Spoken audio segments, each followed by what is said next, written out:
Hey everyone, good day. This is Maritza and welcome to my garden channel. I thought I would start introducing a garden channel that talks everything there is to know about growing flowers in a zone 10A, which is Florida for me, and it is very humid and very hot. Today is a good day. Today I think is only 92 and the humidity is about 50%. But on usual days, my poor flowers have to deal with 100-degree weather and with about 70% humidity. So you got to know what to plant. So let's start with these right here. These are Columbrokia, and I got them from Proven Winners, and they're also known in Proven Winners as Super Bells. This is their punch, their pink punch, and their yellow infusion. Isn't it gorgeous? Yeah, they love the sun. The more sun, the better. The more humidity, the better. And these do very well, but you just got to keep them moist. And everyone knows when you do one of these baskets, the water just goes right through, so you have to keep on top of it because they will die back. They'll get fried with the sun. Back here, I have my zinnia garden slashed with some roses. I got these rose trees from David Austin. They are just died back. I had this full of blooms, and they are the Melanu.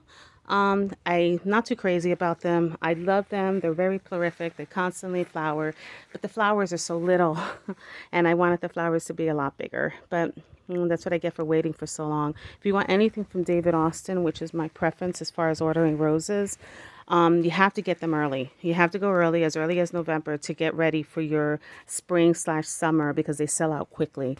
So I'll show you my other rose tree that's actually more prolific, bigger in just a moment. These are zinnias. I did these from seeds, Johnny seeds to be specific. As you see, some of my roses do, just going back to the roses, have these on them. That's from the water. I watered on top instead of the bottom, so they do get these funky leaves as a result. All you got to do is take them off. If they continue, I would spray with some Captain Jack bug spray, and it'll take care of this right away. So let's start with the zinnias again. Love these flowers. They're gorgeous. These are the giant versions. I planted way too many, so I'm waiting for them to die back so we can see my other flowers I have here, which are my dahlias. I got these from Proven Winners. I love these dahlias. They do grow. They'll grow pretty high. They take the sun like no one's business. So this is a good thing to buy. Again, I got those from Proven Winners. These are I got these seeds again from Johnny Seeds. These are my daisies. Aren't they gorgeous? You know, I actually planted these about 2 months ago and they won't stop flowering. One thing you will get here a lot in Florida, unfortunately, is this ugly leaf. We get this from mildew, and it's hard not to get them with this humidity and you're constantly watering. So just make sure you got a lot of airflow when you're doing flowers over here. Again, just more zinnias. You see all the beautiful pollinators. Yeah, and when I do treat, I treat either before dawn, like 6 a.m., or I treat around 7:30, any chemicals to my flowers so they don't affect the good pollinators, because they will. Now you see they're all a little droopy. I should have watered them before doing this video, but this is real gardening, people. So it is what it is. I will have them watered shortly. And as you see, these are my lantanas. Need some work over here. I'll take care of it shortly. So let's go by my other side garden, which is gorgeous. So is my car. I love my car. My BMW. Isn't it beautiful? Anyhow, let's go to this side garden over here. Now this is my front garden. Now we have another Columbrokia that's not doing as well as the other one. I'm thinking of replacing her only because she's not doing too well. I may just add more fertilizer and see how she does. She's not getting enough sun. I think that's the main culprit. Here are some lavender flowers, and I had some Shasta daisies back here. I had to cut them back. They fried with the sun. The sun is no joke here in Florida. So if I wait it until everything looks great, I'll never be able to do this video because as you see, even the tropical plants here suffer. All right, these are called cabbage patch palms, also known as cordyline, and they do not like the sun. You know, people just assume because they're tropical, they love the sun. They do not. As you can see, just a little bit of sun hits them and they fry. So I am going to be replacing them, repurposing these guys somewhere else in my garden where it's more shady and they could do a much better job. Here is another one that's actually suffering. I will be placing some more Shasta daisies in these shortly. As you see, they are coming back. You just cut back your Shasta daisies and they will come back. Just need patience. Here are some Another tropical bush. And honestly, I forgot the name of these. It just went blank. Just totally went blank. But I love these girls. They're beautiful. They start off as little as this, even smaller than this, and they will become a monster like this. I'm trying to do a hedge here. So that's the purpose of them being here. They don't like a lot of water, so just be careful with watering them. They prefer on the dry side. Look at all the pollinators on my honeybees all over the coreopsis I have here, which are beautiful. They resemble black-eyed Susans. That's what I thought they were originally, until I did more research and realized they're coreopsis. That's what you get when you order flowers from Amazon.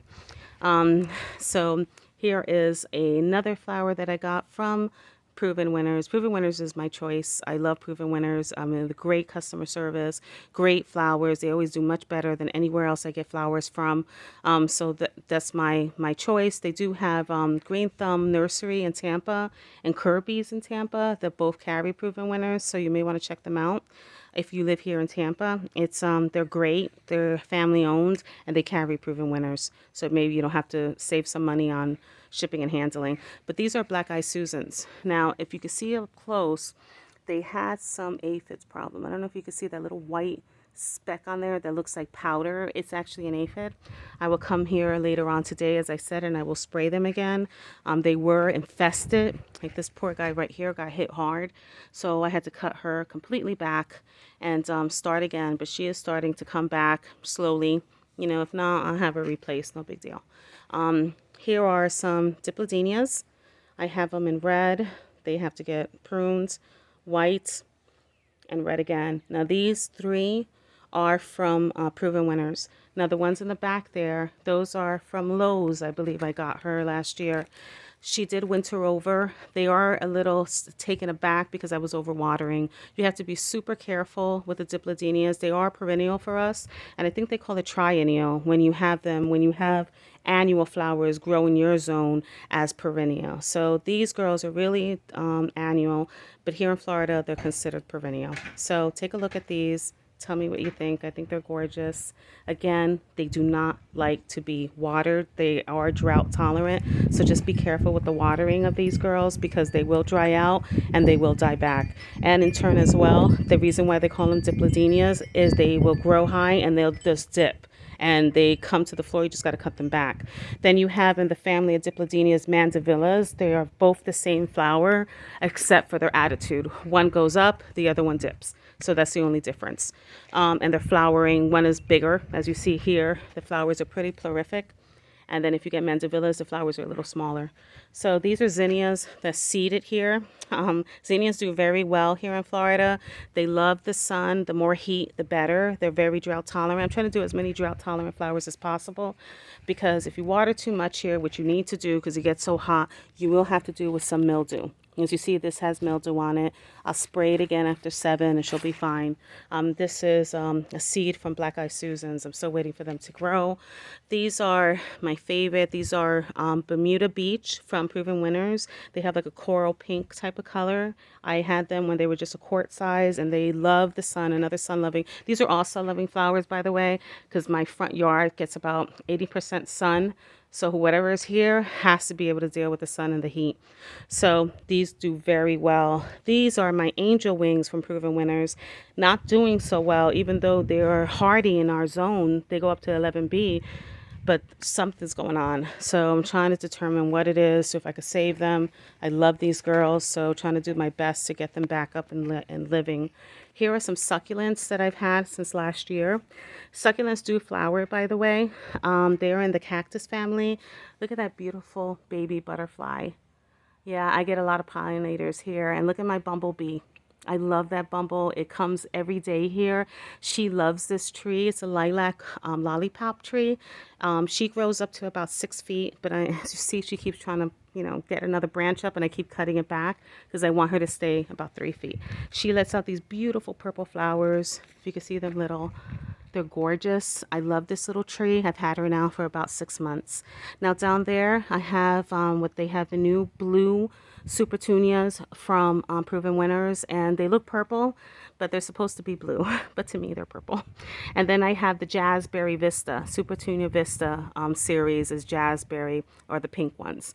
And they will grow. They'll cover this whole area, those 3 flowers I have.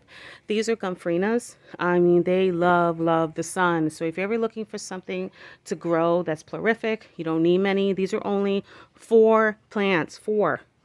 And look how huge they got. I mean, they're circling all around, you know, the tree, and that's how I wanted them to be, almost like a cottage look. Sorry, dropped my little mum here. I mean, my little gnome here. I love gnomes. So I have that to look at. And you see my gnome. Love him. They both light up at night. So these are my Jabera daisies. Again, I should have maybe thought of watering before doing the video. But they love the sun. You can't tell because they need to be watered.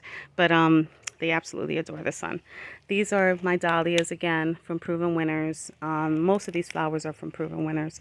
And then I have some echinacea berry. They're actually a zone 8. I tried it here. So far, they're okay, but I'm not sure if they're going to be able to last the summer. I mean, they're already drying up and it's only May. So imagine when the real heat starts hitting hard in June and July and August. So we'll see how she does. I have some Portulakas. They are a orange and hot pink. They're not opened, but they will open up a little later today. As soon as the sun hits it, they open up. Though that is my Julia Childs rose that I got from David Austin. As you see the difference in the size of the rose, that's what I was talking about. She was just as small as the other ones, and look how prolific she is now. Huge. She loves the sun. More sun, the better. So today I'm going to take care of all these flowers. I'm going to be shooting them up with some Proven Winners fertilizer. As you can see here, this is a water-soluble Proven Winners fertilizer. It is very high in the 3 things that we need in our garden. Just slipped my mind, potash, and I'll put the 3. I'll link it down in the video, but this is, or I'm going to actually have another video just on fertilizer. This is a 24, 12, and 17, which are really high in numbers. The more flowers you have, you're going to need fertilizer in order for them to produce. Now, not all flowers like fertilizer, so be careful with that. I had to learn the hard way. This right here are more Supertunias. This is the Bubblegum series, and they were best in show in 2020, I believe, and they have continued best in show because they're just unbelievable. You just put them in and they do their jobs. Here's another one. I also have some Calabranchios in there as well. The little yellow ones, as you can see, and they love pollinators. As you can see, I have all the even pollinators even come in flies, believe it or not. But that is a honeybee that is going to town in my little flower there. This is what I was talking to you about the yellowing of the rose. They get these black spots. You got to be careful. I'm just going to take them off. I made the mistake and water them overhead. And when you do that, they will turn black and yellow. They do not like a lot of chlorine in their water. And unfortunately, here in Florida, we do have high toxicity and chlorine in our water. So I have to hit them hard with some iron tone. And I get that from Espoma. So that way to ensure that the flowers are healthy and they have enough iron to fight off the chlorine. So here are some Shasta daisies that I cut back. They will come back. I mean, they're slowly coming back. I cut them all the way back down. They did a beautiful show, and now they're going to come back and do another show. Here are some lamb's ears. I love these girls. They're super soft. I understand these are also medicinal. I have to look up for what, but they are medicinal. And these are 6 here. And look how huge they are. I mean, just only 6 plants, and they just keep growing and growing. Very little water needed, and they do very well. So I will have a better opportunity to show you my garden once she is doing much better. Once I water her. Well, I'm going to fertilize today. That's the reason why I haven't watered yet. This is a hosta, and I got this from Lowe's, and I feel sorry for her because after doing my research, I realized she does not like the sun. They like shade. So I will be repurposing that in another area in my garden where there's more shade. So here's my garden, guys. Thank you so much for joining. I really appreciate you seeing my garden. If you have any questions, please let me know. I will be doing more videos on what to plant in Florida in zone 10A. All right. Thank you so much, and be blessed.